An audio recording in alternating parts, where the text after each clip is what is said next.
মাঘ মাসের ব্রত কথা। দিল্লিতে আছিল এক দুর্ধর্ষ রাজন, অবিচারে করিত যে প্রজার পালন। এইরূপ অত্যাচারে দিনগত হয়, তবু সে রাজার নাহি জ্ঞান উপজয়। একদিন দৈবযোগে ভিক্ষু এক আসে, ভিক্ষা আসে যায় সেই রাজার সকাশে। মুষ্টি ভিক্ষা প্রার্থী হয়ে রাজারে জানালো, রাজা তারে বেত্রাঘাত করিতে বলিল। ক্রোধে অগ্নিশর্মা ভিক্ষু দিল অভিশাপ, বিনা দোষে প্রহারিলে পাই মনস্তাপ। আমারে তখন তুমি চিনিতে পারিবে, লক্ষ্মী ছাড়া হয়ে যাবে পথেতে ঘুরিবে। এত বলে ভিক্ষু তারা অন্তর্হিত হলো, সঙ্গে সঙ্গে রাজলক্ষ্মী বিদায় লইল।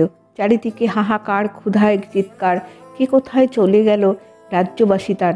নাহি শস্য নাহি অর্থ, সব শূন্যাকার, মহামারী হাহাকার, রাজ্য শূন্য আর। এতদিনে দর্প রাজার চূর্ণ হয়ে গেল, কিসে পাব পরিত্রাণ মনেতে চিন্তিল।